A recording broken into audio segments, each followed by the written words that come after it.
kweliphezulu nokuthula emhlabeni kubantu abathokozelwa nguye uJesu Kristu inkosi. uJesu Kristu inkosi. uJesu Kristu uyinkosi. uJesu Kristu inkosi. Mangithobeke ngibingelele inceku zikaNkulunkulu esikhona phakathi kwethu. Sisibingelelile umoya wami wathokoza wajabula ukuthi emandeni baphume onyawonhle sizoba kanye nabo enkonzweni. Sinenkinga phela thina befundisi bayazi ke bona asifuni ukushunyayezwa kodwa ke siyathanda ukushumayela. Kanti singomama abaphakayo baphake bese bengadli. Kanti kuyadingeka phela umama adle naye ukuze aphile akwazi ukuthi aphakele abantwana. Siyambonga uNkulunkulu anibusise izinceku zikaNkulunkulu kakhulu lokho enikwenzile akujwayelekile. Sonke siphume endaweni ezingabefundisi namafraternal kunalokho kunakwa ukuthi uphuma phela lo mfundisi. Kodwa ke siyambonga uNkulunkulu, ngiyanibingelela, ngiyathobeka kakhulu. Ngithi uJesu Kristu inkosi. uJesu Kristu inkosi. Ngibingelele ke nabefundisikazi, ngibingelele omama, obaba bonke abakhona, intombi nezinsizwa nabancane uSunday School egameni lenkosi yethu uJesu. Ngibingelele umphathi wohlelo kanye naSishayeli insimbi. Ngezwakala kodwa lapha emuva. Ngezwakala. Ngizozama ukuphakamisa izwi besalungisa ke angazi ukuthi awuba mangishaya ake ngiyifake la. Mhlawumbe ngena la phansi kwathaya. Nakusho ukuthi sekukhombisa ukulunga. Bengibingelela ke ngithi uJesu Kristu inkosi. uJesu Kristu inkosi. Ngoba ke sihlangene la sibaningi kakhulu, khona bebandla, khona abasekhalezwi, kukhona abathandile ukuzolalela inkonzo abangamazi babuNsibande. Ngicabanga ukuthi kungaba kuhle ngithatha imizuzu emihlanu ngizisho ukuthi ngingubani. Ngiyingane kakhulu ekukholweni. Abantu abaningi la badala kunami nabanye abafundisi badala. Ngidine lapha engikhona ngiyomunye wabafundisi abancane nge-experience. Kodwa ke ngenxa yokuthi ngiyathanda ukuhlala noNkulunkulu idini ngasabonakali ke-experience ukuthi hayibo ayikho le ndoda le ihlaza. Ngo-2010 ke uNkulunkulu ungibizile, seniyabona ukuthi lo muntu umusha. Ngo-2010 wangibiza uNkulunkulu, bengingakholwa, ngidlala izono, ngezwe izwi ebusuku elakhuluma nami, ngihlatshwanga izwi kushunyayela. uNkulunkulu wazilandela yena mina. Lakhuluma nami izwi, ngizocela ungazisho izinto ezintathu ziwu4 akazikhulumayo. Eyokuqala wathi ngakhele ibandla lami, ngizosho ezimbili. Ngakhele ibandla lami ungagijimisa imali njengoba befundisi benza ngegama lami. Into yokuqala engayinikezwayo leyo. Esibili yase ithi kungabe bikho umuntu olambile ebandleni kunikela. Ngizodina lapho ngizoshiya lezi ezithu. uNkulunkulu ke usisizile ke nonkosikazi engingakusho nje noma singeke sibe namanani. Sesispendile imali over $500,000 kule minyaka u15 uma kunabantu abakhalayo bethi balambile bese siyabasiza ngoba inkonzo engayinikezwayo. Ukugijimisa imali ke ngegama lakhe ngiyambonga uNkulunkulu kakhulu ungisizile. Ngazi ukuthi uma ngidinga imali ngiyathandaza, ngicela kuyena, uyena onginikezayo, angiceli kumuntu. Bangafakaza ke bakhona abasebandleni kulomnyaka u15 ngaze ngicela imali kumuntu. Kuleminyaka ewu5 ngizochaza ukuthi 105 angaze ngicela imali kumuntu. Uma ngifuna imali ngiyaguqa ngikhulume nalo wangiqasha ngiqosheke mina befundisi bami ithi ngisebenzele inkampani enkulu engekho la emhlabeni. So ke mangisebenzele inkampani enkulu kufanele ngitshele yona mangifuna imali ayehlike ezulwini uyena ozothinta umuntu anginike, hayi mina ngithinta umuntu, ngoba mina nginamuntu angidalanga umuntu, anginalo ibandla lafelwa uJesu lakhe anginabandla. So wathi angimakhele ibandla, mayithi angimakhele ibandla akusho ukuthi elami lingelakhe. Selineminyaka ewu-15 ke nokho. Angidluleke ngifast forward, ngiyacabanga abanye balahleka bezokhulunywa ngale ndaba le, abanye bezokhulunywa ngekhaya lezwi kanti kwenzakalana. Ake ngichaze kancane ngale ndaba uyithintile ubaba uMakhoba, ngithi ukuthi kudlula kuyona kancane. Ngesikhathi sengibizileke uNkulunkulu kwadingeka ukuthi ke ngiyoqala umsebenzi ngo-2011. Ngicela ungangeni into eziningi ngenxa yesikhathi. Kodwa ngathatha 3 days ngazila ukudla ngibuza ukuthi uNkulunkulu igama lebandla kuzothiwa yini. Kwathi ngosuku lwesithathu ngizilile ukudla ngihleze endlini yenkonzo, ngafonelwa omunye umama ngizolisho ngamabomu ibandla akhonza kulona ngoba naye wamangala. Ngethemba siyabazi abazalwane abathi bawumzimba kaKristu bathi abanalo igama. uNkulunkulu wasebenzisa yena wangifonela wathi uNkulunkulu uthi angikunikezele amavesi ke ayi-4 yiwo lawa amabili namanye ke amabili. Ngaqala ke ngaleli lika Isaya. Ngathi mangilifunda ngiliqala laselithi take over izwe elikhulu phezukwami. Mhlawumbe kuze kube lula silifunde ngibekezelele nje ngifuna ukuhamba ngaziwa la eMandeni ngoba abazalwane abangazi. Kakhulu abefundisi ngiyabazi babe nakho ufika umfundisi esingamazi. Isaiah chapter 2 verse 2 no 3.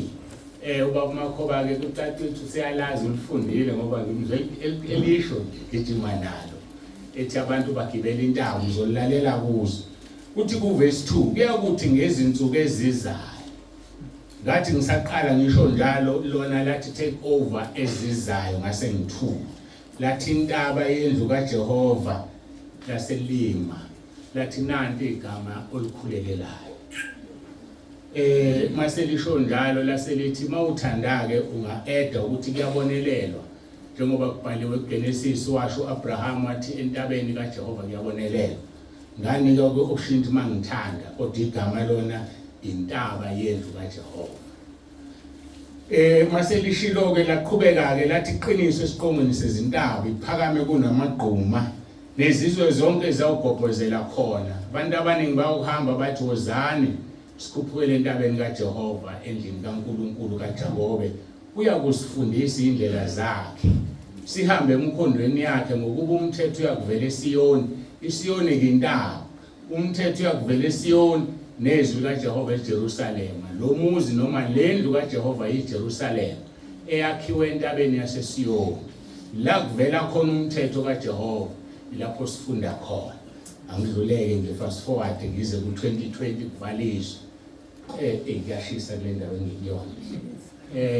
Hayi ngoba kushisa kakhulu kusho ukuthi lo engimnaye umlilo ushilo phela ungamalanga bomlilo. So ngiyasha manje. Ngo-2020 kuvaliswe. Lavalwa ngomhla ka-26 March. Uthe selizovalwa wathi angakhe igroup ka-WhatsApp. Ayike ngiyakhela ibandla ngoba sekuzovalwa amasonto. Ngabathinta abazalwane ababe no-WhatsApp babe u-30. Sawuvula uWhatsApp. Ngaqala ukushumela inkonzo yokuqala kuWhatsApp ngo-26 March 2020. Ngingakaqali ke ngambuza ukuthi igama lale group kuzoba yini ngoba kuyasiza ukubuza. Wathi ikhaya lezwi ngoba mina ngingulizwi la ngizohlala khona. Ngakheka kanjalo ke ikhaya lezwi. Ngazi mina ukuthi ngakhela ini ibandla. No-Abraham mayibizo kuthiwa Abraham aphume ezweni lakini ehlotsheni zakho nasendlini kayihlo. Uye ezweni engizokukhombisa lona akatshelwanga ukuthi libe. Futhi akatshelwanga ukuthi uzokwenzani. nami ngazi ukuthi ngivulela ibandla yaqala ke le group thema iqeda unyaka ngo2021 26 March abazalwane babe u750 sekunamahlela amaningi asekhona laphakathi sekufezeka leya vision ekuverse 3 ethi abantu abaningi bayohamba bathi wozani sikhuphule entabeni kaJehova endlini kaNkulunkulu kaJakobe uyakusifundisa indlela zakhe. uNkulunkulu ke ungiphe inkonzo yokufundisa, ngiyafundisa kakhulu ufeza leli izwi ke noma leli gama lebandla. Ngonyaka ke olandelayo siqedwe 2 years babe 1600 u750 waphindeka kabili kwenza 1.5 basibe 1.6. Ngonyaka olandelayo wesibili 2022 babe u3200. Ngo2023 babe u4400. Ngo2024 last year bebe u6200. Njengamanje 26 March lo isiphuma kuona bebe u9384. Njengamanje ke ngikhuluma nawe kwa 9451. La kunabafundisi bamahlela ahlukene abangaphezulu ka600. Zonke ikhundla zibhekelekile, abadokotela bezwi bangaphezulu kuka 60, bese kuba ababishop, aba-archbishop, lonke uhlobo nje isikhundla esikhona esontweni. uNkulunkulu usifakile la ekhaya lethu. Mangibike ngishumayela ibandla. Sishumayela uJesu bethelwe esiphambanweni. Ngoba ngikwazi ukushumayela ibandla ngoba lamafoni emabili la arekhodela uWhatsApp enye backup. Njengoba imile lela ngaphambili ithathela uYouTube. Ku-YouTube ke kusho ukuthi likhona ekhaya lezi so 5 years. Bese kuthi uYouTube ngo2023 sengibhekele into engibhalile lapha. Mhla ka25 March ukuthi kwakuzophela unyaka 25 March ngangena ku-YouTube sekungena inkonzo ezu2133 ku2 years. Ema subscribers awu3800. Abalalelile nje belalela nabaphinda ukulalela bawungaphezulu kwa4,589,000. Umsebenzi ke ngizithobayo ngawo akekho umuntu ongenza lo msebenzi. uNkulunkulu onginikeza amandla okwenza ngaphandle kwakhe ngeke ngenze lutho. Ngivuka ngo1:30 ekuseni ngoba ngiyacabanga abantu abawu9000 befuna imikhuleko, befuna lokho nalokho. Ngizama wonke amandla ukuthi umuntu imessage ayenze namhlanje impendulo ayithole namhlanje noma kunzima. Abanye badina bayithola the following day. Ngivuka ke ngo1:30 ngilale ngabo 10-11 ngenza lo msebenzi. Emini ke kunabantu abenza ama-appointments abafuna ukukhuluma nami ngendlela ke uNkulunkulu wakhe ngayo lo msebenzi uyangidida nami phela ngiyathoba ngoba abantu bama-appointments abafuna ukukhuluma nami baku-September 2030 bangaphezulu ka6200. Adwela amadayari babhaliwe basidela isikhathi sabo engabanika sona bayafona. Bese ababhabhadiswayo normally ngibhabhadisa is 3 times a year. Kodwa manje ngenxa ukuthi bahlehla bayakude ngibuka into ngeke. So ngonyaka ka2030 senginama group awu8 azobhabhadiswa. So sengizitshela ukuthi ngo2030 uNkulunkulu esasigcinile engakalandi ibandla uJesu angizuphuma ngizobe ngihlalela ukubhabhadisa abazalwane ngoba inkinga esinayo befundisa inceke kaNkulunkulu angisho nina ngqo sithanda imali asiyenzi into okuthiwa siyenza sibabhabhadisa abantu sigijimisa imali manje abazalwane ke bafuna ngibabhabhadise kodwa ngasho ngokusobala mangikubhabhadisa ujoyinile ibandla hamba ohlala ebandleni lakho ukhonza uNkulunkulu mina ngenza inkonzo engayinikwayo ngoba nakho ukubhabhadisa. Ngiyakhumbula ngisanda ukuqala sasinabo abafundisi obabizolo oqalile uma la ungidlekisile ethu bethi kuzosukuma abanye kodwa sukuma eqala washesha. Sasinabo sixoxa ngithi mina hayi uNkulunkulu into enangitshele zona ezufu akasho ngithi ngibhabhadisa abantu. Saxoxa saqede ebusuku ngalelo langa ngavele ngavulelwa uMateyu 28 verse 18, 19 and 20 othi ngiphiwa amandla ezulwini nasemhlabeni, ngakho hambani nibabhabhadise abantu egameni likaYise noDana. Ngathi mangiqeda lapho wasekhuluma wathi sengithumile, uthe wena angithumanga, hamba lo bhabhadise. Ngaqala lapho-ke, so-ke mangibhabhadisa-ke ngenza inkonzo, angibhabhadisa bebandla engikulona, kodwa ngibhabhadisa wonke umuntu othanda ukubhabhadiswa ngoba inkonzo enginikeziwe. Kodwa-ke ngilandela umgomo wezwi, akabhabhadiswa umuntu engavumile izono, ngoba uma ubhabhadisa isono lowo muntu wona kakhulu. Asisibhabhadisi isono, sibhabhadisa umuntu ongcwele phambi kaNkulunkulu. Ngicabanga ukuthi seniyamazwi labantu. So ikhaya lezwi igroup ongangena kuyona, kukhona bonke abefundisi nabazalwane nobani, every day ngenza inkonzo bathola izifundo lezo kukhulunywa ngazo kuIsaiah no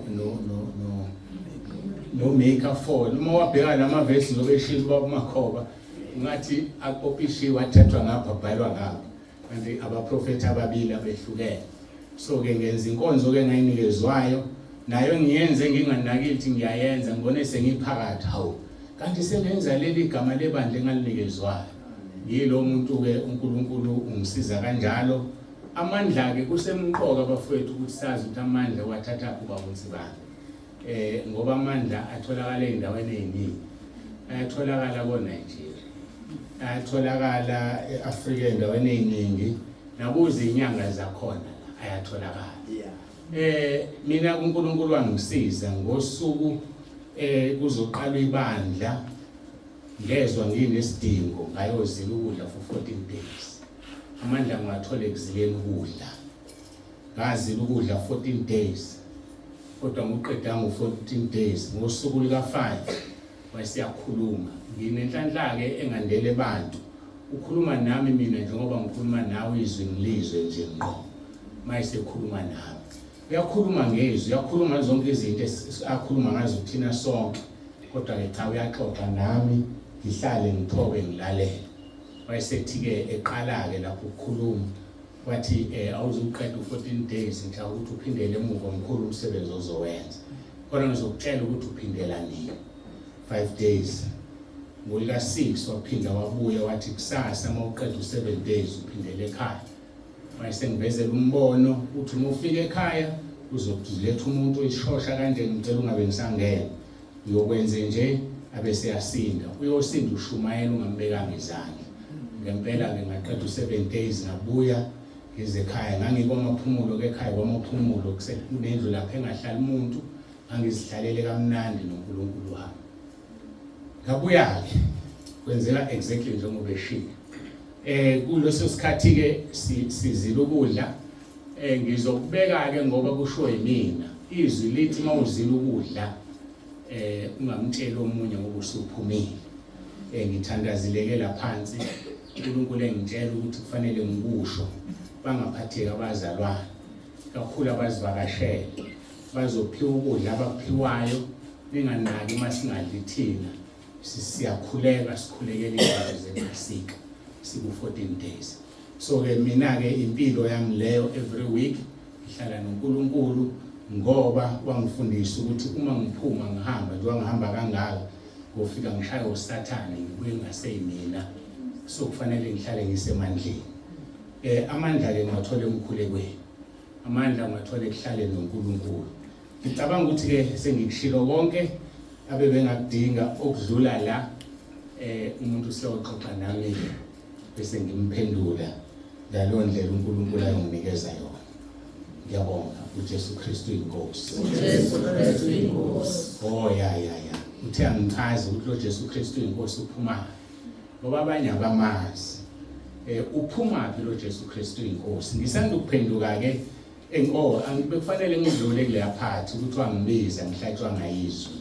Esengibizileke ngingahlatshwa ngayizwi, kwaba nemvuselelo yase-African Gospel endaweni.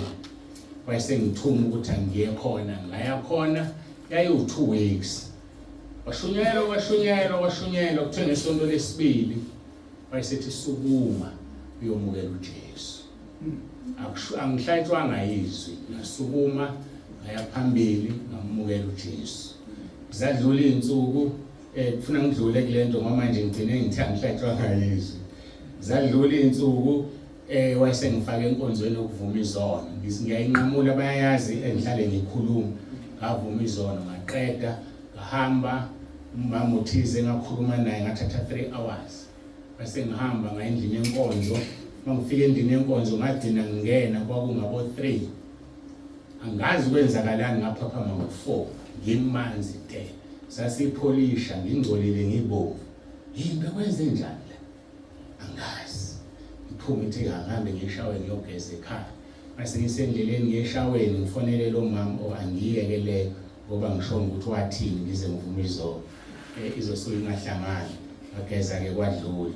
Ukuhamba kwensuku ke wayesengitshela waye ngigcwalisa ngamandla kaMngcwele. So ke izinto zami nje zihlukile kubo bonke abantu zenzeka ngalendlela yazo. Kangongokuba ngazisisa kwelinye ibandla ngizwe ufakazi bakhona umfundisi wakhona wangikhipha wathi angifuni ukuphathwe la emhlabeni wena uphethwe yimini. Angifuni mangikuthuma ukuthi usazotshela ibishop lakho noma uzotshela usibani bani. Ase ngikhipha ke ngiyimi nje ngase ngicela ngathi inkosi ngiyacela uma kwenzeka ufika umuntu engibuza into engayazi njengoba ngimusha nje ukholweni ngicela uphendule umkhuleko wami ngoba ngokuza wena. Uyathembeka ke hayi uma ungibuza into ongayazi ngisho manje ngenhliziyo ibuye manje impendulo. Ngoba kuyena lo nkulunkulu esithi uyaphuza uphendula usheshe ukuza uyezwa. Uzwa manje aphendule manje. Kuya ngokuthi wena phambi kwakhe ungcwele na. Ngoba kufanele sibe ngcwele ngoba yena ungcwele. Isihloko senkonzo yanamhlanje sengena enkonzweni ke manje. Ngicabanga ukuthi ke angazi noma ngisazophinda umkhuthuzo okunye sengishilo. Sizocula kancane sigwinyamathe bese ke siyezwini lenkosi. Ngalolona lolu suku bevukile abenkosi bezotile ubukhosi balo sebebuthwa abakheza belengisa ekhaya.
Philip chapter 2 verse 9 kuya ku 11 lithi izwi lenkosi angakafika ezweni losuku ngichaza ukuthi Jesu Kristu inkosi.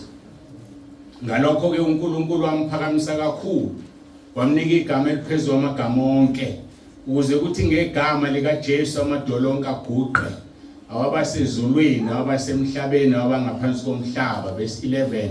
Nezilimi zonke zivume ngokuthi uJesu Kristu uyinkosi, kube inkazimulo kuNkulunkulu yise. Mawulibheka ku verse 11 libhalwe ngama capital letters eligama elithi uJesu Kristu uyinkosi. Ngitheke sanda ukumbiza ke sengiqalile ukusebenza ngazithola angazi kwenzeka kanjani. Ngangiphendula ucingo ngithi uJesu Kristu uyinkosi ngingamusho hallo. Njalo uma ngiphendula ucingo ngaze ngafika kuleli verse ngaba nokwazi ukuthi uma uthi uJesu Kristu uyinkosi kuba inkazimulo kuNkulunkulu yise, hayi kuyena. Kodwa uphiwa amandla, igama lakhe linikwa amandla. Uma uya kumahubo uzothola ukuthi endaweni ezimbili kuthiwa uJehova uyinkosi.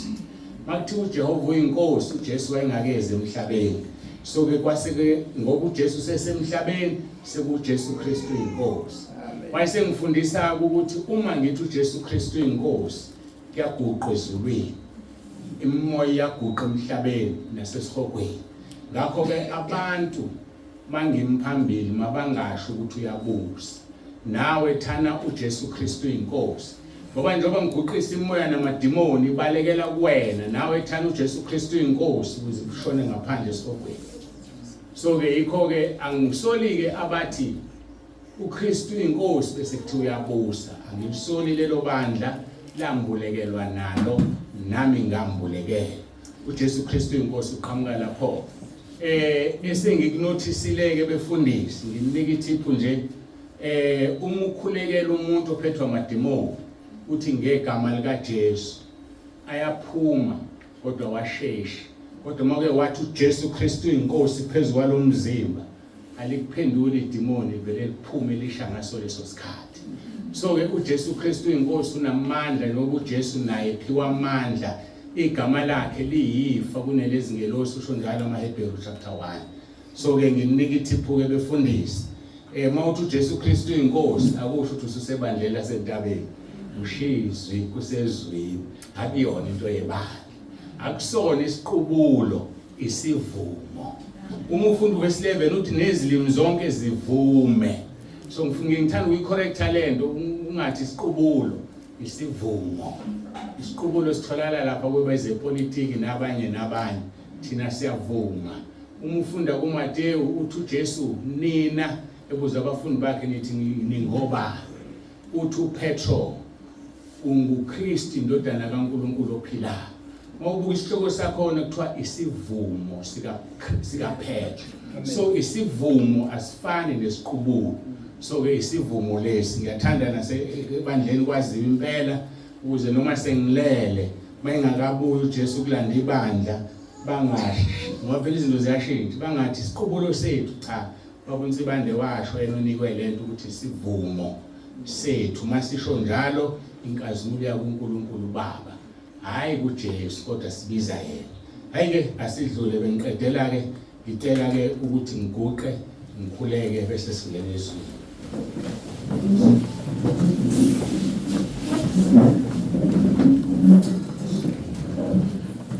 Babongileyo babongcwele uNkulunkulu nomusa siyazithoba phambi kobuso bakho asinayo umunye singamguqela ekungazini kwethu siwaguqelile amadimoni engazini kwethu sihambile inyanga singene endlini ezimfushane la ungena ngokukhothama khothamela imoya kaSathane. Singaba isimanga masingahluleka ukuguqela indodana yakho uNkulunkulu uJesu Kristu emhlabeni njalo iBhayibheli lithi mayisayithandaza wayiguqa. Pho thina kungaba yini singaguqeli uNkulunkulu odala izulu waleneka njengendwangu okudala umhlaba uphanyekezeni. Siyaguqa uNkulunkulu wethu. Siyabonga indlela osithanda ngayo nosenzele khona. Siyathobeka siyazithoba phansi kwesandla sakhe sinomusa ukuze uSathane sibalekele. Ngiyathandaza moya ongcwele iba phakathi kwethu manje ukhulume lokho ufisa ukukhuluma nanti ibandla lakho Nkosi. Ibandla lakho elathekwa iNkosi uJesu ngegazi lakhe. Wasehamba wathi uthumela umoya ongcwele emhlabeni. Moya ongcwele kuthiwa uzosifundisa konke usithele nalokho okuzokhulunywa ekhaya ezulwini. Isikhathi sakho ke manje nami ngicela ukuhlala phansi ngokukamoya usebenzise lo mzimba ukhulume ngoba wena wedwa kufanele ukhulume ongumnikazi webandla. Siyabonga ke Nkosi, siyazithoba phambi kobuso bakho. Makube yilona loyo angabuyela emuva engasitholanga isibusiso sakhe. Abuyele emuva eyisolo ukuthi ubezokwenzani la. Siyabonga Nkosi udumo sikunikeza wena lonke lokufanele uJesu Kristu inkosi. Amen.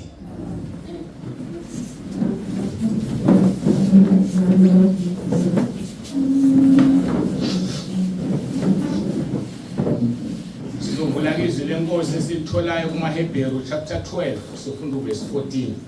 AmaHebheru chapter 12 sizofunda uverse 14 nje kuphela. Sikhuluma ke ngobungcwele. Siqale ukukhuluma ngobungcwele enkonzweni ezimbili ezidlule, inkonzo yesithathu le, kodwa sibiza ngokuthi upart 2. Upart 2 wobungcwele.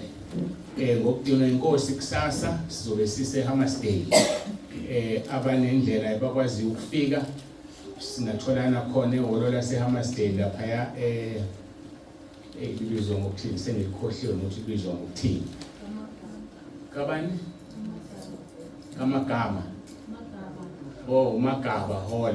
Ngiyabonga kakhulu mzukulu wami, Magaba Hall. So besihlangene khona siqala inkonzo iqala ngo9. Sixolise kakhulu ke bengithi umama uNsibani uzosixolisela. Wagcina ibeka kahle ukuthi kuqashwe sibe nenkinga sisuka ngale. Kufanele ngixolise isikhathi into engidinayo abantu abazalwane babafithe sengikhona. Masiphume Richards Bay imigwaqo ivaliwe kuyagijima. Sisuke ngo7:30 ivika kancane ngikalethi kuzoba i-hour. Kwabiza ukuthi ke siyajikeleza kanti izulu liyana. Umuntu ugcine ephula umthetho ke ngoba imoto ibicuphoza ku200 km/h. Behanje impela nje kakhulu ngoba ngale kwalokho angazi ngabe sifike nini. Kanti ke ikuplenye simase sifika la iGPS sesibuyele phezulu isitshela ukuthi phezulu. Hayi siyabonga isizi lelo sihambe sibuza abantu ke manje sikwazi nokufika. Ngale kwalokho siyaxolisa sibambezelekile kakhulu. Asingene enkonzweni kuverse 14. Zamelani ukuthula nabo bonke kanye nokungcweliswa ongenakho angeyibona inkosi. Zamelani ukuthula nabo bonke kanye nokungcweliswa ongenakho angeyibona inkosi. Kulezi inkonzo ezimbili ngenxa yabantu abaqalayo ukuzwa bengizosho ngithi ngena ekhaya lezwi khona uzokwazi ukuthola inkonzo uzilandele kahle ngoba uNkulunkulu ungiphila ukuthi yabona nje leli verse elilodwa mhlawumbe zoze zibe u10 inkonzo kukhulunywa ngoverse 14 kuchazwa yena ukuze ke ungasali uhambe ukhule nakumoya ngoba indawo le ongabandlululwa umuntu asikhiphe umuntu ebandleni. Sichazile ukuthi lo ukhiye ukubona inkosi. Lo khiye uhlukene kabili, ukuthula ngapha ubungcwele ngapha. Kuthiwa zamelani ukuthula nabo bonke ongenakho ngeke ayibone inkosi. Kusho ukuthi ukuze siyibone inkosi bafowethu sidinga ukuthula nobungcwele. Sikhulumile ke kakhulu nokuthula, sikhuluma ngobungcweleke esiqhubeka nabo manje. Bengiyi-introduction nje kwazi ukuthi ukuthula kanye nokungcweliswa nobungcwele isikhiye sokubona inkosi uJesu ngokwaleli verse. Ukuba ngcweleke ukuzahlukanisela uNkulunkulu. Lelo gama lisho lokho, umuntu ohlukene ezahlukanisela uNkulunkulu. uNkulunkulu wethu ungcwele, ubungcwele bakhe bungukuthi naye uhlukene nakho konke okungahambisani naye. Kungaba inoma yini oyicabangayo uhlukene nayo, that is why ukuthi ungcwele. Mawufunda izwi lenkosi kule Leviticus 20:16 uthi uNkulunkulu niyakuba ngcwele kimi ngokuba mina Jehova ngingcwele, nginahlukanisile nabantu bezizwe ukuba nibe ngabami. Liphelele lapho lichaza ukungcwele. uNkulunkulu usihlukanisile nabantu bezizwe, usihlukanisile ukuba sibe ngabakhe. Kodwa ukuze sibe ngabakhe sidinga ubungcwele. Baningi abantu bazibiza ngabantwana bakaNkulunkulu. Uma ulalela lele ngicaphuna ngilikhotha Leviticus 20:16, niyakuba ngcwele kimi. okungukuthi baningi abantu abangcwele kodwa bekho ngcwele kuye. Ungaba ngcwele kuwe athi uIsaya ukulunga kwethu kunjengezidwedwe. So wonke umuntu ungcwele kuyena kodwa uthi niyakuba ngcwele kimi. Semkhumbula ekhuluma noSathane ethi uyayibona ninceku yami uJobe na ongesabayo ongenasitho ophile emhlabeni, and that is holiness.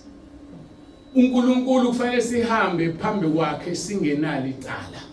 Athi umpostoli Paul etshela ibandla akekho kini ongangahlulela, uJesu kuphela, uNkulunkulu kuphela ongangihlulela. Ileyo nto efunakalayo umuntu mayiphile emhlabeni umzalwane angabi nephunga. Athi mayehamba angabi nandaba, athi akekho ongakhuluma nami into embi negative, kuphela uNkulunkulu kuphela ngokubona inhliziyo. Thina siyizibonelo yini kubantu na?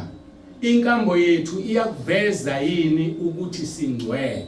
Ngoba akekho umuntu ofuna ngiqale kuye ukuba ngcwele yilo engihamba phambi kwakhe. Kodwa uNkulunkulu ozophelelisa athi ngingcwele ngoba yena ubona inhliziyo. Kodwa thina sinecala phambi kwabantu esibaholayo njengabefundisi. Sinecala bazalwane phambi kwabantu esiphila phambi kwabo sizibiza ngamakholwa uma singekho ngcwele.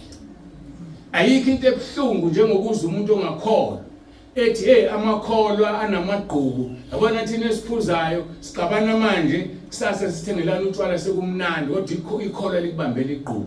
Asikho into ebuhlungu njengama statement anjalo, ngoba kusho ukuthi asiphili impilo yobungcwele phakathi kwabantu. Inkambo yethu ayimvezi uJesu ebetheliwe esiphambanweni. Kufanele thina ngaso sonke isikhathi sithi akekho umuntu ongangikhomba umunwe, whether ngilele noma ngiyaphila noma ngiyahamba, akekho umuntu ongabeka umunwe emva kwami athi uNsibanda umphango wabe yabakhohlisa, mina ngiyamazi unje. Ngoba uma kunjalo igazi lalowo muntu lizofuna kumina. Uthi ke niyakuba ngcwele kimi ngokuba mina Jehova ngingcwele, nginahlukanisile nabantu bezizwe. Sidinga ukuhlukaniswa, singalingisi. Usho njalo umpostoli Paul abaseRoma 12 uverse 2 uthi ningalingisi lelizwe, niguqulwe isimo ngokwenziwa ibenti ingqondo ukuze nikwazi ukuhlolisisa okuhle nokuthandekayo kuNkulunkulu nokumhlobo. Abazalwane ke bahluleka ukuhlolisisa izinto ngoba isimo asiguquliwe. Isimo siguqulwa ngekuthi ingqondo ibenhla. Into edrive umuntu wenza noma yini econtrolwa ingqondo yakhe. Siphethwe ingqondo bafowethu. Amehlo abona ugodo, atshela ingqondo ithi ingqondo inyoka le, baleka noma funa into uyishaya. Amehla wayazi inyoka, kodwa umsebenzi wayo ukuthatha isithombe sisengqondweni. Ingqondo bisiyasihumusha ithi ukuthi lokho yenze nje. Yikho ke uPaul mayibhala abaseRoma 12 verse 2 athi niguqulwe isimo ngokwenziwa ibenti ingqondo. Ingqondo mayingeyintsha ngeke uguquke. Kuzovela ubuwena ukuthi kahle kahle usibanibani siyambona nje uqubile esontweni ethi yakholwa ukuthi ngoba ingqondo ayintsha. Ukuze ibe intsha ke ingqondo kufanele umuntu asuse izinto azifide engqondweni. Iziphi izinto wazifaka engqondweni? Izona. Lento ifake engqondweni oyifunda ukhula, wakhula mhlawumbe ekhaya kuthuka inhlamba nawe uyayithuka, ifuna uku-erase ikhishwe. Wakhula ubuka izinto ezenzakalayo, ubuka izithombe zabanqunu, ubuka yonke lento, kufuneka ingqondo i-erase zisuswe. And iyodwa into esusa leyo nto ukuvuma isono. Ngaphandle kokuvuma isono igazi lika Jesu likuhlanze ngeke isuke. Abanye bazi babe nenkinga ukubhiza umuntu uyakhuleka, ingqondo yakhe iyakhuluma ithuka uNkulunkulu, ithuka umoya ongcwele. Ubhizi uyakhuleka ngapha zathi ngikwazi ukukhuleka, ngithi ngiyakhuleka ngizwa amazwi akhulunywayo. Hayibo ingqondo yakho ayintsha. Ingqondo mayibe yintsha ukuze isimo sakho siguquke. Ingakho namhlanje masingene babandleni sithola kugqokwa amabhluku enkonzweni. sithola abafake ingubo ezimfushane, sithola abafake bahlobile kulenga amatiti kulenga yonke into. Why? Kufane nezwe ingqondo ayitsha. Mayingeyintsha ingqondo isimo ngeke sishintshe. Ngisho usukhuluma ngezilimi ususho yonke into uthi uJesu wakwenzelani. Kahle kahle lithi izwi lenkosi wabaseKorinte uSathane uzenza ingelosi yokuphila, uyaziguqula. Akumangalisi nezingcezu zakhe ziyaziguqula. Uzothi wena uJesu umuzwa ngaphakathi ushufaka amabhlukwe upenda umlomo kanti uZathane ngaphakathi uyakusebenzisa. Umoya kaNkulunkulu awuhlale endaweni engcolileyo. Umoya kaNkulunkulu awuhlali kumuntu olwa noNkulunkulu. Ngoba ngesikhathi ufaka inwele ezixhunyiwe, utshela uNkulunkulu wanginikelani inwele ezimfushane. Bese uzoma ebandleni uyakhuluma umoya ongcwele bazalwane, uthi angimtshela 1 2 no 3. Umoya ongcwele okuphi wena uphikisana nomnikazi kamoya ongcwele na? So uNkulunkulu akasize. Ibandla lisukile endaweni kaNkulunkulu. Ibandla lilingisizwe ngoba kusukela phezulu kubaholi ingqondo ayintsha, isimo siguquliwe. Ngikhumbula ngisebenza ngesikhathi ngisebenza kanti uNkulunkulu useyangiyekisa. Ngase ngisesikhundleni esikhulu lapho ngangikhona ngiphethe iprovince yonke. Ovele wabheda umsebenzi awangahamba kahle kunama level amaningi phansi kwami. Bathi abaphathi bami bese Cape Town sibanje sokufaka enquiry. Nathi mina ngifayila kwe-enquiry. Ngana mina ngenze lo msebenzi labantu baphethe. But fish rot from the head. Ufish uqala ekhanda ukubona. So ke yikho ke ngithi kungena izinto ezingalungile ebandleni ngenxa yabaholi.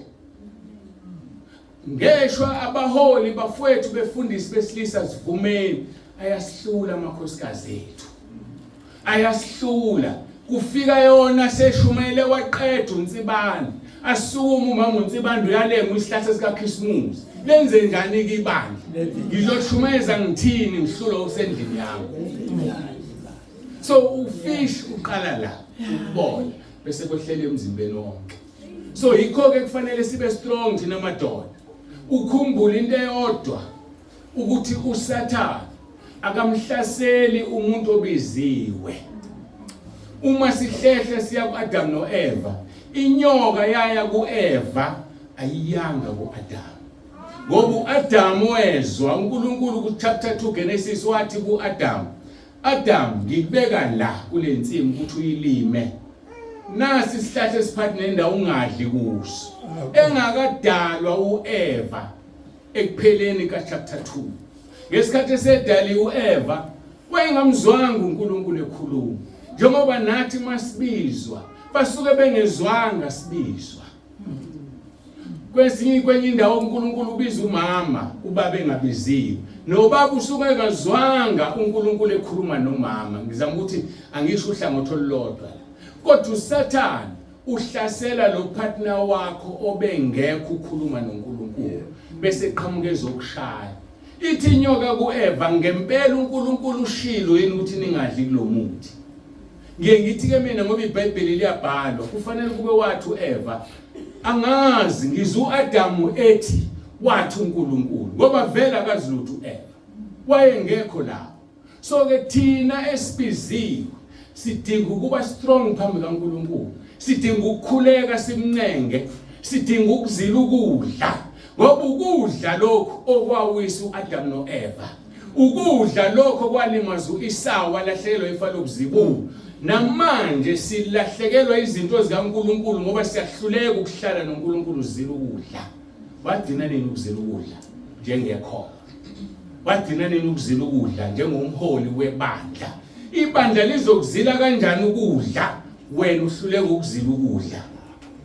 Kunestory engasizwa ngihlala ngisikhuluma esithi umfundisi othize ngiyamazi ke ngatshela ukuthi ubani wafaka ibandla lakhe ekuzileni ukudla azom 14 days om 21 days lazila ibandla kukhona afanele weze edrobheni wathatha omunye wabafana bakhe ebandleni bahamba baye edrobheni bayenza baqeda bathi umfundisi asinelela ispare uthi umfana hawo mfundisi ingani thina sidle awungeke phansi ngalokho waza sidle yiyo lento esho uJesu ukuthi babeke imithwalo enzima bahlule ukuyifula nangomunwe.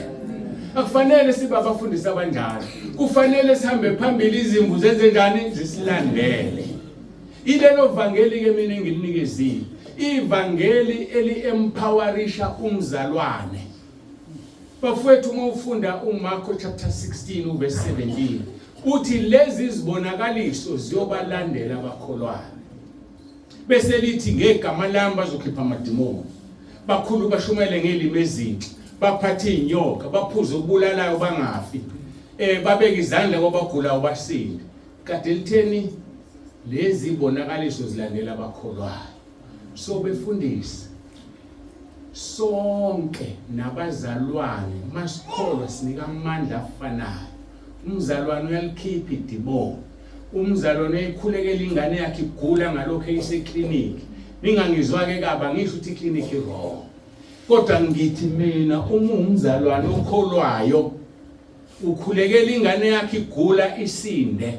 Njengoba sizwile umzalwane efakaza ebuzwa ingane yakhe imali yakhe isindile, mama ushilo yini ukuthi uJesu Kristu inkosi. Ngoba ufundisile ingane ukuthi akusinakho okunye yilokho. Ayikho into ebuhlungu nemangalisa ebuhlungu njengokuthi uthola umzalwane udayisa amaphilisi. Kodwa uthi uyakholwa. Utholela ku WhatsApp ke uthi uyabuka iprofile pic yakhe ubeka inqoba amaphilisi yawadayisa. Udayisa kanjani amaphilisi uthi uJesu uyasindisa? Udayisa kanjani amaphilisi? Uyilento okhulunywa ngayo uPaul ebhalela indodana yakhe uTimotheo ethi banesimo sokukhonza uNkulunkulu kanti amandla bayawaphika. Isimo esidala lezi zinto. Uthole ayihlukene lento emabandleni ethu sidayisa amafutha abefundisi. La mafutha kudayisa izinto ezisiza abantu. Uphi uJesu? Uma phambi kwabantu ukhuluma ngoJesu kuphumela kudayisa amanzi. Uyaziphikisa. Nalabazalwaneke ngoba uSathane baphuphuthelisile. Hayi ngifuna amanzi kaMfundisi. Hayi mangiphuza amanzi kaMfundisi kuukuthi webazalwane funda iBhayibheli. Uthi uJesu John 7:38 okholwa njengokusho kombhalo esiswini sakhe kogobhoza imfula yamanzi aphilayo. Besingeke sidukiswe izisebenzi zikaSathane ezizenza befundisi uma besinomoya kaNkulunkulu. Ngoba umoya kaNkulunkulu uzokufundisa ukuhlukanisa. Umoya kaNkulunkulu uzokwenza ubone hayibo lo impisi embathiso kwemvu. Uma kukubiza ukuthi ukulelo bandla musumhlebe umfundisi ngoba uvikelekile. Mawufundizwe lenkosi lapha kuMshumayeli uchapter 5 liyasho lithi ungakhuluma okubi ngwenceku yami. uNkulunkulu uyalizonda izwi noDavide uthe ngeke ngimbulale uSawuli ngoba umnceke kaNkulunkulu engakamshaye. So uma usebandleni ngokukhanyiseleka ubona ukuthi umholi wakhe akenzi kahle mbize eceleni umtshele ungamhleli ngoba bavikela uIsaiah 54:17 uthi asikho isikhala esilolelwe yena esiyophumelela nolimo lomvukela uzolwahlulela. Ngakho mbize eceleni umtshele maningazwanike usungavalelisa uhambe. Kodwa musuhamba ungamtshelile ngoba igazi lakhe lokuzwa kuwe. Ukuthi awumtshelanga ngani ngikukhanyiselile wena ukuthi uhambe umtshele. Ngoba khona leli gama esilikhuluma elimbe elingalungile sithi thina hayi umoya ongcwele uzokhuluma naye. Umoya ongcwele uzomuzwa kanjani umoya ongcwele engakholwa? Ngoba uIsaiah 59:1 and 2 uthi isandla sikaJehova sifinyeze ukusindisa nendlebe yakhe enzima ukuzwa ububi bethu obusahlukanisa noNkulunkulu. Uzozwa kanjani uthi umoya ongcwele uthini ezibiyele ngezono? Angithi umoya ongcwele sekhulumile kuwe ukuthi mtshele ukuthi this is wrong. Hayi umoya ongcwele uzomtshela. Hayi asikushumayeli lokho ebandleni. Bazalwane bazosiza umoya ongcwele. Bazosizakala kanti yini uphambili wena? Jeremiah 48:10 lithi izwi lenkosi uqale kusi umuntu ogodla inkemba yakhe egazini. So ugodla izwi ungamtsheli umuntu iqinisa igazi lakhe lokuzwa kuwena ngelinye ilanga. So ake simmeleni uJesu wethu kwabanzima ezimela lapha edala sihambe emhlabeni befuna ukumbulala awungithelekile ukuzana lapha nginomkhuhlane bafowethu ngizocela ukuthi ngiphoze kancane ngifuna uklinika lami qala umisa umshini wakho ke la ningixolele bazalwane ngicela ngiyabonga ke kakhulu bafowethu ukuthi ningibekezelele isimo lesi somkhuhlane seyimpi kaSathane iyalo sikhuluma ke ngiyazi ukuthi sekuphazamisekile kodwa sikhuluma ngokuthi uthi uJehova niyakuba ngcwele kimi ngokuba mina Jehova ngingcwele nginahlukanisile nabezizwe kuba nibe ngabami sasiyisizwe esasingenaye uNkulunkulu sasiyisizwe esiyisizwe nje singazilutho kodwa ngenxa kaAbraham ekholwa isibusiso sikaAbraham sehlela kithini sesiyisizwe njengamanje sikaNkulunkulu ngoba uma ufunda uGalatia 3:7 lithi izwi lenkosi yazini ukuthi abokukholwa yibona abangamadodana kaAbraham so uJesu wayezogcwalisa ukuthi sibe ngamadodana kaAbraham so uNkulunkulu ethi ngiuNkulunkulu kaAbraham ngiuNkulunkulu kaIsaka ngiuNkulunkulu kaJakobe sisho ngesibindi ngoba singamadodana namadodakazi kaAbraham ngoba singabokholwa kodwa kukubiza ukuthi ukholwe ngoba ukholwa kusinoma yini baseThesalonika besibili chapter 3 verse 2 lithi ukholwa kusikhono kwabantu bonke so uma ukholwa ngesikhono kwabantu bonke kodwa baningi bazibiza ngamakholwa kanti ukholwa kusikhono kwabantu bonke kodwa ke ukuze isibusiso sikaAbraham sehlele kithina sidinga ukholwa okuvela ngokukholwa indodana kaNkulunkulu uma ke singamadodana kaAbraham leso sibusiso ke sohlala kuthini isiphi lesi sibusiso ngiyafisa ukuthi sisibheke noma sifika kanjani kuthini ngifuna ukusho ukuthi besiqalekisiwe sisiqalekiso mufunda uGalatia chapter 3 verse 13 ya 14 lithi uKristu wasihlenge esiqalekisweni somthetho wenziwe isiqalekiso ngenxa yethu ngokuba kulotshiwe ukuthi baqalekiswe bonke abalenge emthini so ngesikhathi elenge emthini uJesu he was a curse ngenxa yami nawe ukuze athathe isiqalekiso esikuthina isibusiso sikaAbraham bese siyafika ngoba ngeke sifike isibusiso sikaAbraham uJesu engalenganga emthini uselengile kuJesu wawenza umsebenzi ngeke sifike isibusiso sikaAbraham ungageziwe ngegazi likaJesu ungamvumanga uJesu ukuthi uyinkosi ungamamkelile uJesu empilweni yakho ugijima nje ukuthi uyikhona ilapho ke la ngikumbuse khona uNkulunkulu ukuthi sengishilo ukuthi angishunyayezwanga kodwa mangiveze ukuthi ngizihambe zonke izitebhisi uNkulunkulu azibekele umntwana kaNkulunkulu akukho nesodwe engiseqile ngoba uma weqa isitebhisi usenkingeni yokuthi uzohamba uthi yakholwa ubanjwe leli gama elithi baningi babiziwe kodwa bayingcosana abakhethile ayikho into ebuhlungu njengaleyo uma ucabanga uJudas Iscariot wabizwa naye njengabo bonke abafundi wanikwa amandla washumayela wanika amandla wakhipha amadimoni kodwa ekugcineni uthi uJesu iyahamba indodana yomuntu njengokulotshiweyo kodwa maye kulo ekhashelwa ngaye ngabe kungcono kuba kazange azalwe alikho izwe lengiphatha kabuhlungu njengaleyo ngabe kungcono kuba kazange azalwe kusho ukuthi uma kazalwanga uJuda mhlawumbe ngoba wena kube yini ngoba kwakumele ukuthi uJesu akhashelwe kwakuhleliwe kuplaniwe ngeshwa kwaba uJuda ukuthi uJesu yamuka indodana yomuntu njengokulotshiweyo kodwa maye kulo ekhashelwa ngaye ngabe kungcono bazange azalwe uJesu umbizile uJuda njengabanye abafundi wamthuma wasebenza kodwa azi uJesu ukuthi nami ngumkhapheli wami azi uJesu ukuthi lo yesihogweni ngimbizele ukuthi enze lo msebenzi kusindiswa abantu yena bese yokusha ayikho into ebuhlungu njengaleyo ngakho ke nawe uma uhlezi la phansi noma ungibuka ku YouTube noma ungilalele ku WhatsApp yilwa ngayo yonke indlela ukuthi ukubizwa kwakho nokukhethwa kwakho uqinisekise ngoba uma ungaqinisekisi uzofana noJuda uzothi usumkhonzile yonke leminyaka uyosha neziphingi nezifebe nababulali ngoba wena awuzange uhlale ezweni likaNkulunkulu. Masihlaleni ezweni likaNkulunkulu silenze. Uma wenza izwi akasondeli kwenu uSathane uyakusaba ngoba wenza izwi. Kulezi insuku lo sizila ukudla sisemkhosini sikhuluma ngokuzila ukudla kwenkosi uJesu. Lapha elingwa uSathane. Uma ekhuluma izwi uJesu noSathane ukhuluma izwi.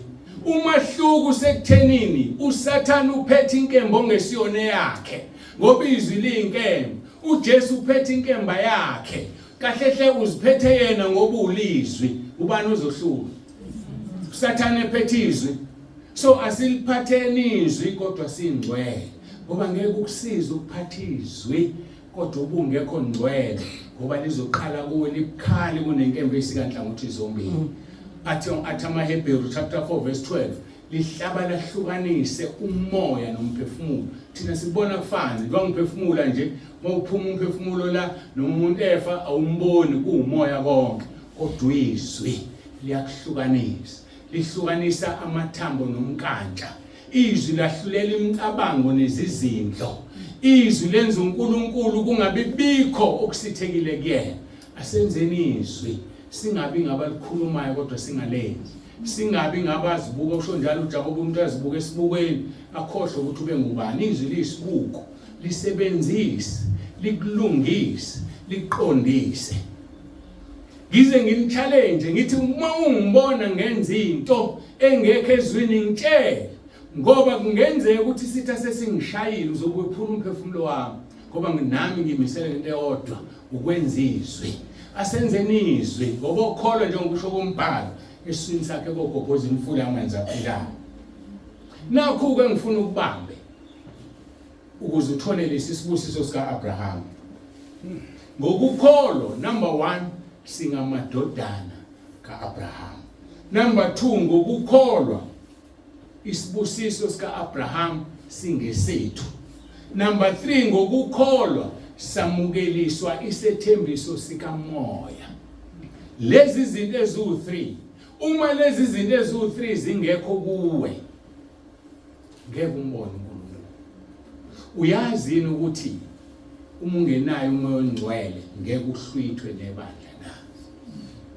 Imfihlakalo leyo engayambulela uNkulunkulu uma ungenayo umoya ongcwele ngeke uhlwithwe nebandla. Kusezwini lokho.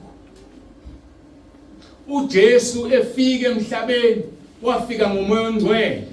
Uthi uMaria kuGabriel kuzokwenzeka kanjani ngikhulelwe indoda engayazi na?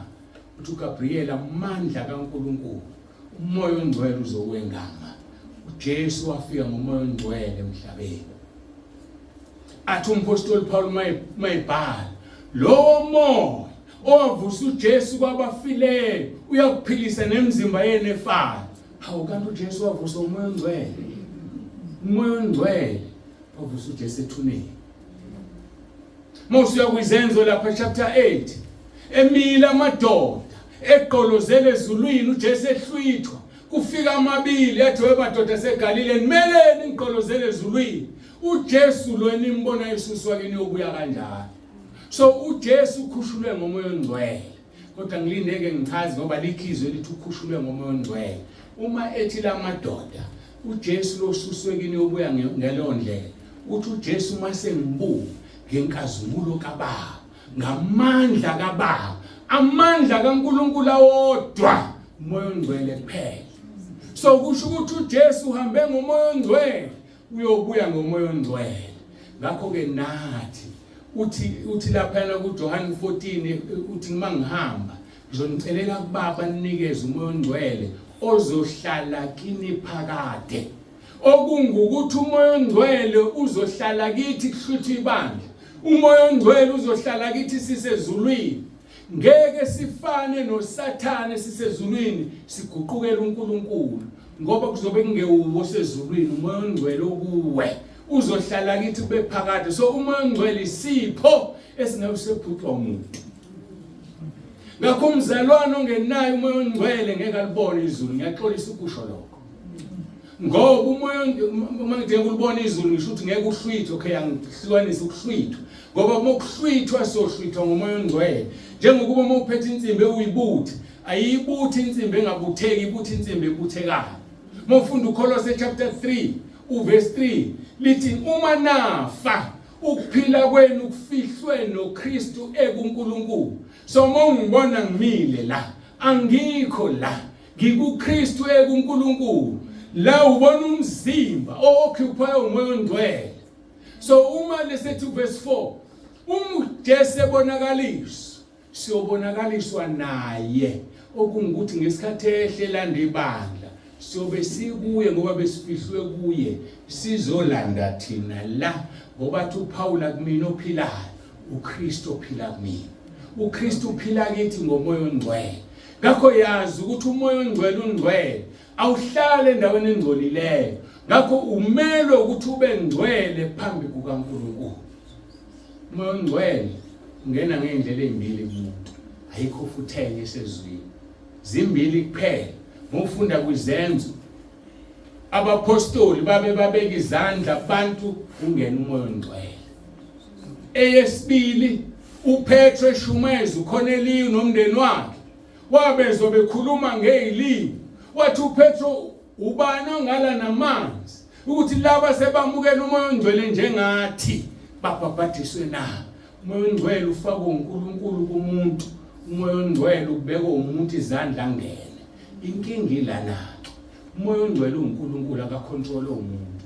Ngingakubeka izandla manje ukuthi umoya ongcwele angene kuwena. Umoya ongcwele ngoba uNkulunkulu uzofika athi ungcolile la nsibanda ngingene, angingeni. Kodwa uNkulunkulu uyakwazi yena ngoba umoya ongcwele uyambona ufanele angene la athambuye kusibani ba. Njengoba ngichazile ukuthi ngahamba ngayindlela enkonzo mina ngiyokhuleka, angazi kwenzakalani awalonke. Ngatshelwa lethu ukuthi ngigcwaliswa amandla kamoya ongcwele. Angibekwanga umuntu izandla enginika umoya ongcwele. Kodwa uNkulunkulu uqobo lwakhe. Ngakho ungena umuntu ngendlela ezimbili. uNkulunkulu ongakunika umoya ongcwele athini uJohn umbhabhadisi. Athi kubaFarisi abafuna ukubhabhadiswa bengavumile izono. Nzalo yezinyoka. Nibonise ubani ukubalekela ulako luzayo navezana izithelo ezifanele ukuphenduka. Athi izembe libekiwe empandeni emithi ligawulo omkhulu nomncane. Kodwa nakho la ngiza khona. Athi uyezo zemva kwami uzonibhabhadisa ngomlilo nangomoya ongcwele. uJesu sibhabhadisa ngomoya ongcwele. Ngingakubeka izandla. uJesu ethi awuqualify ngeke angene. Ngimbeke omunye mayiqualify ongena umoya ongcwele. Okungukuthi kahle hle umoya ongcwele awufakwanga ngoba kwenzibani. Yena uthandazile nje kuphela. Izulu lase liyazibonela ukuthi siyawulalela lo mthandazo noma siwulalela. So ke siyamdinga umoya ongcwele. Mawufuna umoya ongcwele iba ngcwele. Yamukela uJesu ngoRoma 10 verse 9. Uvuma izono zakho. Lithi izwi lenkosi uma nihamba, 1 John chapter 1 verse 7. Uma nihamba ekhanye njengoba esekhanyeni negazi lakhe sinenhlanganyelo omunye nomunye negazi lakhe liyasihlanza. Njengoba mawuwasha ukwazi ukwasha ngesandla esodwa washa ngesinye, negazi likaJesu lisebenza mawuvuma isono encekweni yakhe bese liyasebenza. Bese liqhubeka lithi othakana sono uyazikhohlisa neqiniso alikho kuwe. Kodwa mase sivuma izono zethu uthembekile ulungile ukuba sithethelele zona. Zileso sikhathi-ke uma usuwenze konke lezi stage uzokwazi ukuthi uNkulunkulu akunikeze amandla endodana yakhe ukuze uhlwithwe nebandla. Ngoba ngeke uhlwithwe umoya ongcwele ungenaye. Ngoba umoya ongcwele oyokwenza sibutheke, umoya ongcwele oyokwenza kuguqulwe uma sisaphila, umoya ongcwele owavusa uJesu kwabafileyo, oyovusa abafileyo abalale kuJesu. Ngoba lithi izwi lenkosi asiyubandulela abaleli, bona bayovuka kuqala baguqulwe bavuke ngemizimba emisha. Bese thina masisaphila siguqulwe sihlangane nabo kuphi emafweni. Mahubo 104 verse 4 lithi wenza inqola 1 verse 3 lithi wenza amafu abe inqola yakhe. uJesu uhambe ngamafu ekhaya ezulwini, uyobuya ngawo futhi. Nathi sohlangana emafweni inqola yasezulwini sihambe sekhaya ezulwini.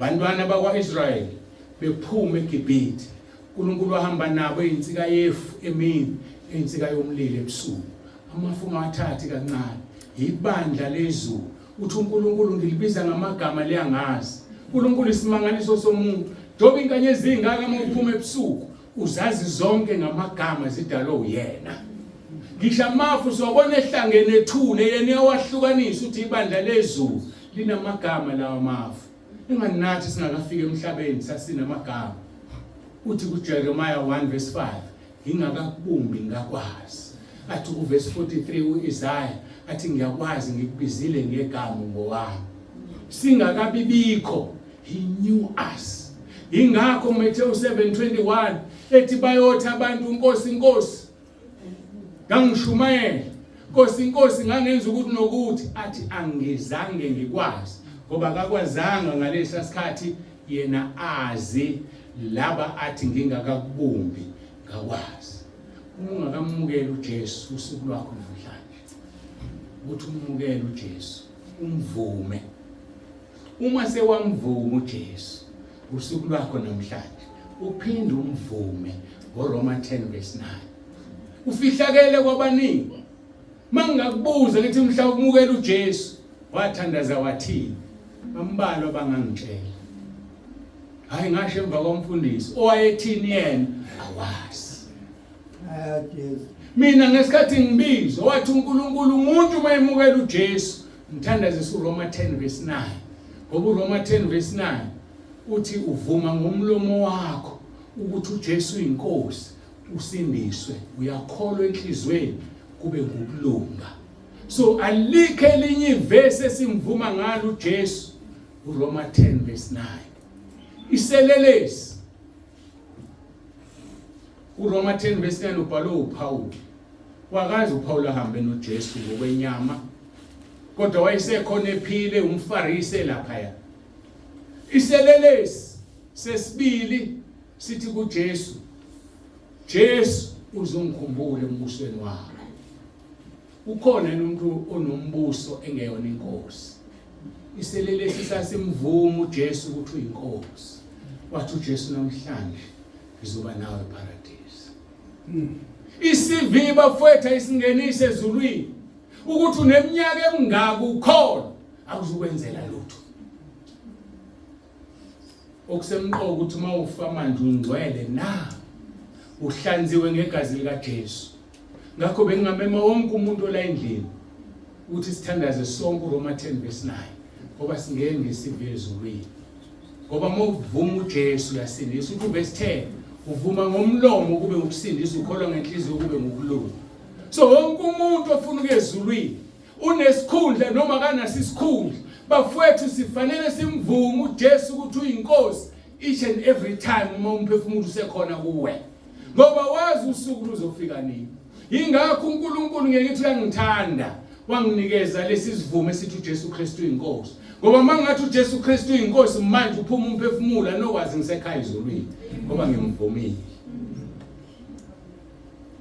so asimvumeni singabe nandaba ukuthi singobani sasindiswa nini kanjani ngoba isive ayingene ezulwini umvume ngizomvuma nami ngoba mhlambe namhlanje ngeke ngisafike ekhaya kodwa ngofika ekhaya sezulwini uma kwenzekile lokho asobonana ekhaya bafowethu ningilandele nikhumbule izinto engizikhulumile sizosukuma abathandayo kodwa bekuya ngami ngabe sisukuma sonke simvume uJesu sisho umkhuleko Roma 10:9 Kete yakho ngobindela sipi kete yakho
ngiyacela siphakamise izandla sonke thina esimile nisho emva kwami lo mkhuleko waseRoma 10:9 masikhuleke. Nkosi Jesu, ngiyavuma ngomlomo wami ukuthi uyinkosi, ngiyakholwa enhlizweni yami ukuthi uNkulunkulu wakuvusa Nkosi Jesu kwabafileyo, ngiyakhuleka egameni lakho Nkosi Jesu, ukuba ungisindise, uSathana ngimfuni, amadimoni ngiwafuna, ngiyacela Nkosi Jesu, ungiphathe ngesandla sakho, ungilondoloze Nkosi Jesu, uzungivuse ngosuku lokugcina. Ngiyabonga egameni lakho Nkosi Jesu. Amen. Ngicela ukunikhulekela ke bazalwane nisamile niphakamise izandla. Baba egameni lomfelo wethu Jesu ophilayo, nanti ibandla lakho Nkosi. Akukho kunye esikukhonzela khona ukuthi siyoba nawe ekhaya ezulwini. Ushilo kuJohn 14 uvalelisa. Wathi ningakhathazeki ekhaya lika baba kunezindlu eziningi. Uma bengenjalo bengiyakunitshela ukuthi ngiyonakhela indawo. kuJohn 17 mosuthandaza uthi baba ngiyathanda ukuthi labo ngiphe bona babe kanye nami embusweni wezulu. Ilokho Nkosi sithandaza uRoma 10:9. Sifuna ukuba nawe embusweni wezulu. Asinayo omunye simfunayo, sifuna wena. Ngiyacela ke Nkosi bangcwelise bonke abamile la manje. Bangcwelise Nkosi ngegazi lakho bahlanze. Ushilo kuMathewu 18:18 noMathewu 16:19. Wathi unginika amandla ukuthi noma yini engibophe emhlabeni yaboshwe ezulwini, nengikhulule emhlabeni yakhululwe ezulwini. Namba abantwana bakho Nkosi ngicela ubahlanze ngegazi lakho bathethelele izono zabo. Uma kukhona Nkosi okungadala ukuthi mawubuya manje bangahlwithwa, bathethelele Nkosi bangcwelise. Ushilo kuJohn 21 wathi sibathethelele izono nawe uzobathethelela. Wathi sibathethelelayo kuyakuphoqa nawe ukuthi ubathethelele ngoba uinvestile ubeka amandla akho kuthini. Ingakho ngicela ngenxa yalelozwi bathethelele Nkosi. Kungabi khona oyedwa kubulaba abakhona la oyosala Nkosi mawehla uhlwithi ibandla lakho.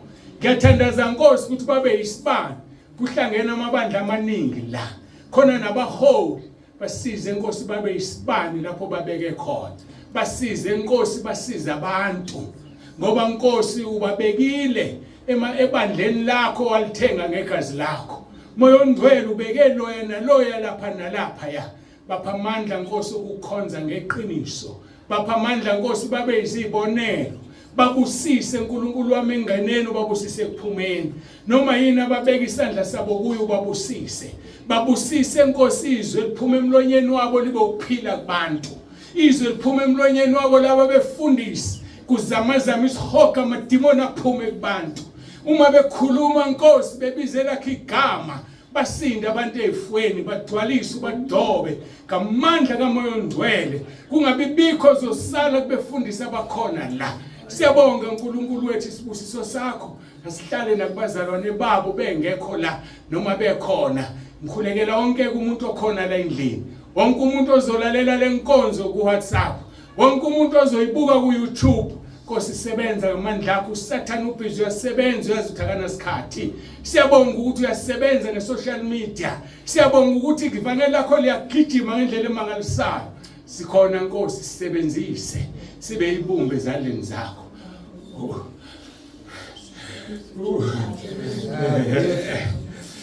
Ubigama lakho Nkosi likhazimulise. Siyabonga uNkulunkulu wethu, sibiyeza udumo Lungu lwakho ngaso lesikhathi. uJesu Kristu inkosi. Jesu Kristu inkosi. Amen. Siyambonga uNkulunkulu bafethu, singahlala phansi.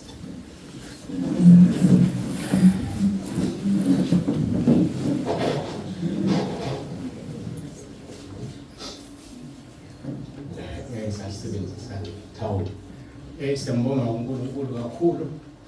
Kuze kube manje sengizosuka la. Ngiphethe umphathi wohlelo aqhubeke nenhlelo zakhe. Ngiyabonga ngani nonke nifikile beningezile sibande. Benize kulo umgibelo. Uzonika umvuzo ngelinye ilanga. Jesu Kristu inkosi. Jesu Kristu inkosi.